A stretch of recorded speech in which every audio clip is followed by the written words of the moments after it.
Hello everyone, welcome back to my channel. আজ আমরা যাচ্ছি নিশ্চিন্তপুর মার্কেট, আর এখানে যেতে যেতে একজন পথচারীর সঙ্গে দেখা হয়ে গেছে। দেখি দাদার সঙ্গে একটু কথা বলি। দাদা, একটু কথা বলা যাবে? হ্যাঁ, বলুন বলুন। আচ্ছা, বলছি একটু বলো তো, এই নিশ্চিন্তপুর মার্কেট যেখানে মাছের কাঁটা হয়, কীভাবে যাবো আমরা? শিয়ালদা থেকে যদি কেউ নতুনরা আসে, নতুন কোনো যাত্রী, কীভাবে সে পৌঁছবে নিশ্চিন্তপুর মার্কেটে? শিয়ালদা থেকে নামখানা বা লোকালে আপনারা উঠে গেলেন, গিয়ে নিশ্চিন্তপুর মার্কেটে নামলেন, নেমে একটু এগিয়ে আপনার নামখানার মুখ থেকে ডান হাতে যে স্টেশনে নামলেন সেই দিকে ওখান থেকে গিয়ে চলে যাবেন। মেন রোড পড়বে 117 নম্বর এনএইচ। ওখান থেকে বকখালির দিকে একটু এগিয়ে গেলেই, কয়েক পা এগিয়ে গেলে স্টেশন থেকে মোট 3 থেকে 5 মিনিট 4 মিনিট লাগবে। আচ্ছা, ওখানে মোটামুটি এখন কি ধরনের মাছ পাওয়া যাচ্ছে?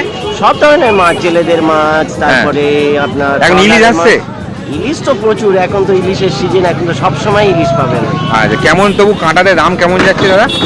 ওটা দিনে দিনে ভ্যারি করে, কখনো ওটা ঠিক বলতে পারবো না, তবে ওই 700। আচ্ছা, ওটা যেমন যেরকম ডাকে বা যেমন কাস্টমার জুটছে সেইভাবে দাম হচ্ছে, তাই তো? আপনি যদি ডেকে নেন কম পড়বে, ওখানকার যারা ডেকে নিয়েছে। আচ্ছা, কোনো কি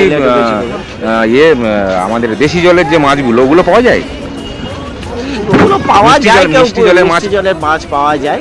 অনেকে এখানকার সেই পুকুর থেকে ধরে রুই, কাতলা, ভেটকি, মৃগেল এগুলো আসে? হ্যাঁ, আসে, তাই তো?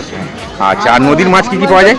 ও সব ধরনের মাছ, তবু ইলিশ, বোয়াল, হ্যাঁ, তারপর গুড়জালি, আচ্ছা, আপনার তোপসে, আরো সব অনেক যত ধরনের হয়। আচ্ছা, ভোলা। ওকে, থ্যাংক ইউ দাদা, দেখা হয় অনেক ভালো লাগলো। ঠিক আছে, আবার দেখা হবে। ওকে, হ্যাঁ।